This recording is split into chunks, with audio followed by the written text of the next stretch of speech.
Welcome to Payment Matters. I'm your host, Jeff Lin. Thanks for tuning in.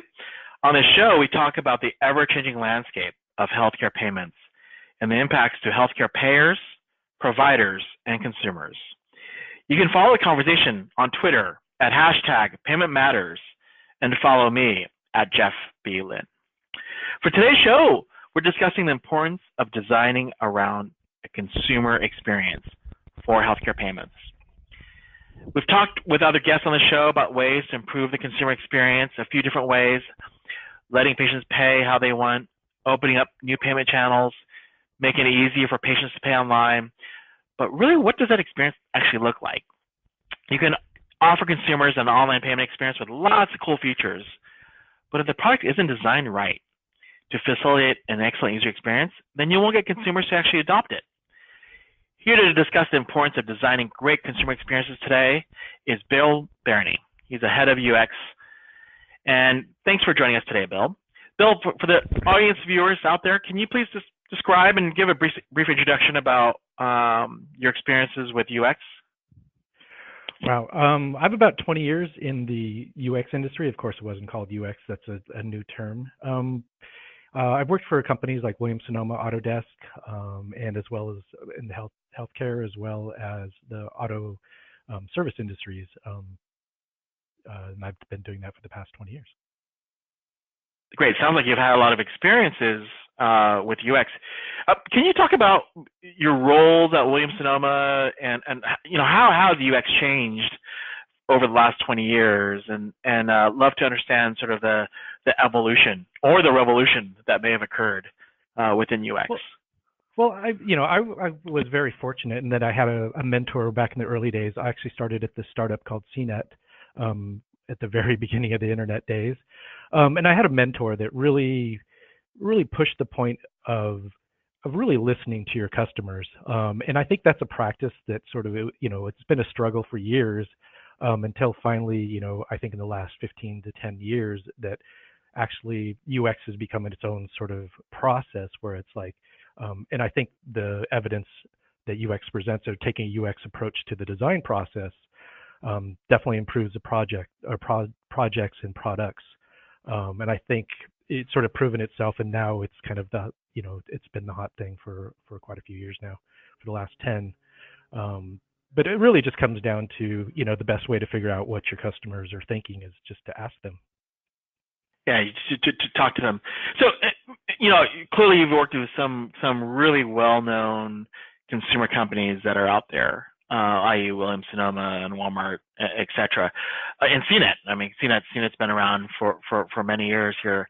Like, when you talk about listening to customers, can you highlight sort of examples of what that means? Because, a lot of companies say, yeah, we listen to our customers and we're building great products. And so we'd love to understand sort of what that means. Like, what does listening to customers mean, and kind of what experiences have you had tied to that? Yeah, I think just a lot of it is applying that listening to, all throughout the entire development of, research, as well as, once you have a product out, is actually going back and listening to customers' feedback of what they're thinking about it. Couple of examples, I think out of just that process, you can find, little wins and also big wins. The one example I like to always repeat, people always seem to like this example, is that we were designing product information pages, and and the task was we had a bunch of users show us how they search for a fry pan. And one of the observations we found is that you could draw a line across the United States. Everybody north of that line would go to the search box and type in fry pan. Below that box, below that line that you would draw on a U.S. map, we noticed that everybody from the south, from Texas to Florida, typed in the word skillet. The difference is that people who typed in fry pan got, 50 results. People below that typed in skillet got 11 results, so that we found there was no other way that we could actually find that without listening to customers or just observing what they were doing. But within that, we made some changes, bought keywords, and did some minor things that actually improved our sales of fry pans immediately. We also beat our competitors in that we actually purchased SEO keywords to find synonyms that match that, because not every customer is the same and everybody shops differently, everybody does things differently. But then adjusting to their language, adjusting to the way they do things. And that's just a simple one. The other example is, some places, some parts of the U.S., they use the word soda. Some places they use the word pop.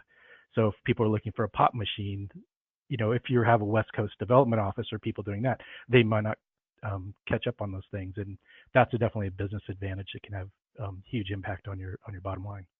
This viewpoint of user experience has evolved and clearly has had some positive effects, especially as you talk about the keywords that are there. Listening to customers. I mean, that's been a common theme, in all product development cycles. How do you go about doing that? What exactly does that mean? How do you listen to customers? How do you create that into the design process? So, when we start a project, I think the first thing we do is find out, okay, what is the goals of this project? And then we'll go out, either find customers or end users who are using the product. In Insmed's case, for example, you have customers and you also have end users. So, so the best practice is to interview both of them to see, like, do those goals of each one of those parties match, as well as the business goals of the company. So a lot of times, we'll go ahead and do the research and talk to customers to figure out what their motivations are and does that meet the goals of the project. The second part is applying that to designs and then going back to get their feedback from that. And all this is done, we can iterate on designs and keep changing it till we get something that everybody's satisfied with. And we do that before we build. That way, we've isolated, the key features that people want, and we sort of remove the things that are just kind of the ho-hum or things that are not really going to improve the experience for the end users or customers. And then within that, once you sort of get it out into the live world, you get your code, we actually go back and look at the metrics and say, did this have the results that we wanted? And then, you start the cycle all over again. And I think just keeping that cycle of the UX process and keep listening to customers. And, because metrics is a way of listening to customers, but it's basically done differently because you actually can see what they're doing, but it's like a 24/7 listening device. So that's an important part of stuff that I do, is looking at the metrics and making sure, that the experiences we build actually have the effects that we want. And if they don't, we go back again and, try again. Let's figure out, why this isn't working or what did we miss. But a lot of times I find that we don't have to do that because we've already listened. And I think also listening to customers up front, what the pitfalls are going to be, and you also know what the pain points are going to be well before you get some expected customer service call. Do you go visit every consumer out there and see how they're using it? What exactly do you do to get? Yeah, we have a couple of different techniques. One is remote user testing, whereas this is a better thing for just making small changes. Whereas we will use a web testing service that will actually do remote testing. We'll also do remote testing mainly for desktop users. And what we do is we set up an online meeting and we record the sessions and we have them walk. We sort of give them instructions like, here's a task we'd like you to complete, and just walk us through how you would do it. Just listening, and a lot of people will just tell you what problems they pointed out, what their pain points are. For a lot of mobile devices, because of a lot of the interactions, we actually prefer to do in-person testing, and that's where we actually sit down with the customer, and we can do that anywhere, and we have devices. We could actually go into a coffee shop and just record with a simple webcam and just ask people to do the same thing, and you'll find that you learn a lot from those experiences as well, because people on their devices, they're typically not in a, they're out and about. They're not necessarily in an office or doing, they're out and about conducting their daily business. There's also some limitations of what you can record on cell phones and iPads and such as far as recording.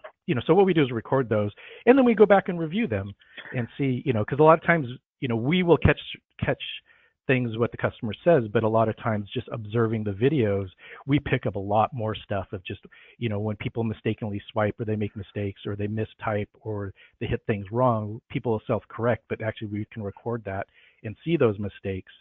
And just those little things actually make a huge difference in the experience, because it's things that, some people who are more technologically advanced will sort of get over those little humps, but some people who may not be familiar with your product may get stuck on that. So we're able to flesh those out earlier. And, a lot of this, again, happens before we start the final build of our product. And I think that's just a great advantage that can help. Yeah. One of the things I'm thinking about here, which is, you ask my father to do these really complex technical tasks, much different than probably a millennial, right? Or a 15-year-old person. What's your viewpoint on how these different call it personas or segments out there view technology, and how should give us your thoughts on these different millennials or baby boomers and so on, and how should we be approaching that? Well, I mean, I think we're at a time and place, whereas, with technology, a lot of people, the habits that they learned sort of continue with them life, So, for example, writing checks, that's something that, our parents' generations grew up with, and it's, and advancing to something is like, using Apple Pay is, some of it's adopted versus they were native to that technology. So writing checks is sort of native to another generation versus using Apple Pay is to another generation. I think it's really interesting right now in that we have to support this whole range of customer service, going from, you have seniors who actually they think text messaging is kind of not very polite. They don't like giving their bank card numbers out. They prefer to write checks. So they have habits that they've learned over their lifetime, and they're slow to adapt to those. And then you have millennials who are willing to adopt the latest technology just because it might make their life easier, or they could just do it from their cell phone and they don't have to do these things. And, there's a lot of studies out there that show the preferences. A lot of millennials, they use their debit card and their smartphone for everything. So I think, it's just a really tough time right now. You have to support all those and to create great experiences. And I think having that knowledge of each one of those user groups, how they use their product differently, is a key advantage that for any company. Got it. So clearly you're looking at the differences of how they use a product, a millennial versus a baby boomer, et cetera, and they will be using the product differently. Exactly. So, for seniors, you may want to check out, you may want to see how your call center, how someone answers a call, because that's a preferred, the silent generation and seniors or baby boomers, they prefer a phone call over doing things over text. So, you have to figure out, like, is their call service experience good, or someone using software in a call service center, does that work well? As well as, are we supporting Apple Pay or an app, which would be used by a different generation? Got it. If you're just tuning in, you're listening to Payment Matters. I'm joined by Bill Barany, head of UX, and we're discussing what goes into designing really great consumer experiences in healthcare payments. So Bill, this is interesting as you're looking at this. You've clearly had a lot of experience in retail and called e-commerce, especially with the Williams-Sonoma experience. How would you compare, or even like compare and contrast the differences and similarities between what you experience in those other industries and versus healthcare payments? What's your opinion there? Yeah, I mean, I find, I think there's a lot of similarities, and it's really, e-commerce has its, there's a whole side of it where people shop, and I think, payments, definitely the payment side is definitely, there's a lot of parity in that. But what you'll find is just creating, lowering the bar of effort needed on all that is kind of a universal UX sort of mantra that we do. Anytime you can sort of make that experience, like reduce the effort, it improves the experience for everyone. I think just, you'll find that, I think it's in e-commerce that every second that someone spends creating a task, and especially, you think about in payment, that every second is about a 4% drop in conversion on e-commerce. And I would probably say the same thing is probably true within the medical payment industry as well. So what you want to do is just make sure that it's efficient, that you have sort of features that actually can get people through. And I know you guys are working on a number of different things to actually improve that experience. So the less typing, and as well as like, the smartphone has changed the game quite a bit because, people spend, compared to desktop time, and not everybody has a desktop. Plus you also have an audience of that's slowly growing about 5% every year of smartphone only users. So you have to adapt that audience, and those people are notorious because smartphone is an interruptible device. So somebody could be right in the middle of their payment process or checking out on e-commerce, and all of a sudden they get a phone call. How easy is it for them to keep going on their task, or remind them that they need to complete that task? So I think there's definitely some challenges within that. But I think there's a lot of similarities to e-commerce as far as just looking at paying attention to conversions, paying attention to those numbers, and really optimizing it so the users just have the reduced amount of effort to complete those tasks. Got it. So I mean, clearly and we've heard and through even other podcasts the fact that healthcare is actually becoming more consumer centric and retail centric. So it's interesting to see your opinion that user experiences are also trending in the same direction here as well. So as you kind of look at this, UX is still it's increasing in importance across the board. For those organizations out there, either payer, provider, or organizations who are looking at improving the user experience for their patients or their members, right? What should they be really thinking about? Like, how should they be approaching that? A lot of it's could be tech jargon they may not understand, and they're a busy office manager, or what should they be doing to really kind of make sure they drive the best user experience? Yeah, there's a lot of vendors out there and a lot of people service the industry that throw out a lot of buzzwords and sort of tech talk. And really, for me, it's like choosing the right thing, choosing the right person or right groups or partners to work with, even within your own crew, is make sure they have the skills of or they have some evidence that they are listening to their customers. Do they have testimonials? Are they, what is their user testing process? How are they getting feedback from their customers? Because a lot of times, if you sort of work in a black box and you actually don't talk to customers, you're sort of building things internally and you're not really answering some of the questions, or you create problems you may not have realized unless you actually did talk to your customers.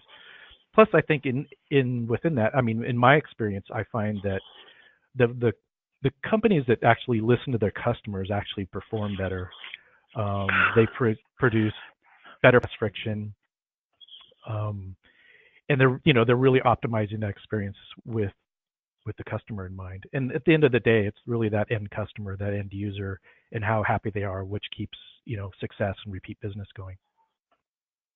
How do you view analytics? Where does a lot of focus on data? We're hearing across the board, across all facets of every industry. How does data play into user experience?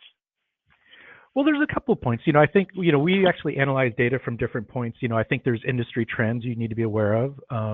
There's before when the smartphone first came out, I can tell me how many times I've sort of told people, like, look, everybody's buying smartphones, we should have a strategy. And actually I left a large e-commerce company to work for another one, and they for an agency back in a while, and they actually hired the agency I was working at to come up with a mobile strategy, even though we had been trying to develop one there for 6 months.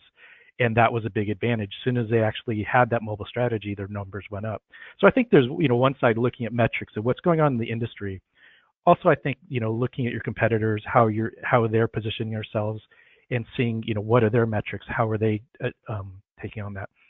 And I feel like a third part of that metric is actually looking to your own numbers and just saying, like, looking at conversion rates, looking at numbers, looking at your audience is very important. So knowing, is your audience mostly millennials? Are where those sweet spots, or who's actually using a product and who isn't? Because I think comparing that to industry metrics, like of what's the breakdown of demographics, and we're also seeing demographic changes, being aware of that. So right now, 2019, marks the first time where millennials will overtake baby boomers as the largest population in the U.S., and that will continue for the next few years. So having that in mind, I think there's a lot of companies that have positioned themselves really around the baby boomer sort of clientele, but then you have millennials who are completely different. And, I think when you look at demographics, demographics is really just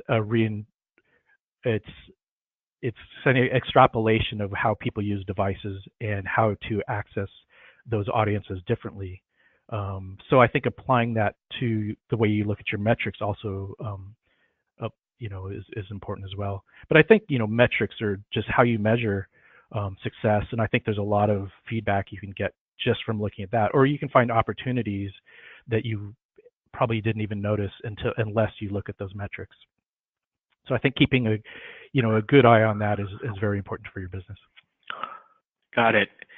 It's a broad discipline. We haven't even gone into the design. We could probably spend another half an hour easily talking about that.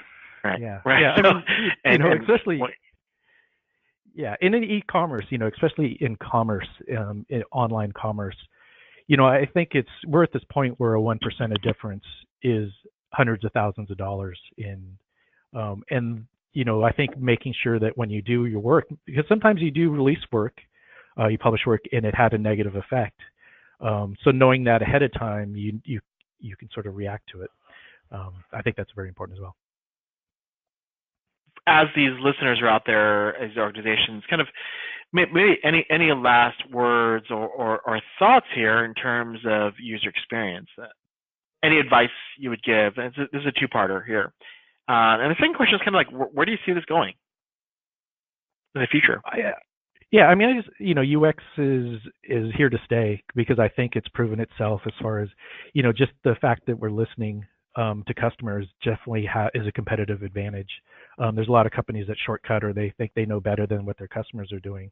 So I think just as a competitive advantage, it's so important. If you're not listening to your customers, they're probably going to start ignoring you. And it's one of those things we teach people how to read, write in school, but we do very little about teaching people how to listen. And I think it's something that, we're trying to change as far as, because I feel when you listen, you get a lot of flavor and color about your customers that is not available from any other means, even looking at metrics. But I think that direct contact, I also feel like sometimes listening to customers, it's not so much telling you what to do, but it's also telling you the things that you shouldn't do. So I feel like there's an optimization there that is beneficial to any business and just following that process. What's your take on innovation? And where does that play in terms of trying something more adventurous or risky? Well, going back to Steve Jobs, one of his things is like, you start from the user experience and work backwards. I mean, that was one of his famous quotes. And sorry, I didn't catch the last part of the question there. Yeah, just kind of like there's innovation here, which is sometimes the customer may not tell you this is the innovation that they need. Yeah. Yeah, I mean, sometimes, and sometimes, you're ahead of the curve and, and there is risk taking, but I feel like there's less risk when you know how your customers are going to react to it. And there's something that happens, I've seen it a number of times at metrics. There's, you'll release something that's new and innovative and you'll see your numbers drop and then all of a sudden they hockey stick way up. There is a little adaptation and you should expect that within that, but a lot of times, the innovation does, there is some risk within that, but I think you can measure it and take baby steps with your innovation and actually finding the priorities of those sort of innovations as well. A lot of times we'll create a list of innovations, talk to our customers, talk to our end users and say, like, in your opinion, what do you think about these things? And I feel like that benefit alone can help make decisions of like, oh, well, this particular feature is going to produce better results than this one. And there's going to be these other ones, these long tail ones that you may never get to, but at least you have sort of a customer's opinion of it ahead of time to help you make decisions better. Got it. Well, Bill, this is such an interesting topic, and I imagine we could probably fill up 3 or 4 podcasts to really cover this topic in detail. But really, these are the Payment Matters that we're tackling today and in the future. Thank you to my guest, Bill Barany, for joining me. Bill, any last words? No, just listen. Listen to your customers. Yeah, great. Well, thank you so much for having me. Yeah, and to all the listeners, thank you to all for listening in. Remember that you can listen to this episode weekdays at 4:30 a.m., 12:30 p.m., and 8:30 p.m. Eastern. If you have a comment about this episode or the show, follow hashtag Payment Matters or connect with me on Twitter at Jeff Lin. You can learn more about the show at Healthcare Now Radio or at instamed.com. Until next time, I'm Jeff Lin.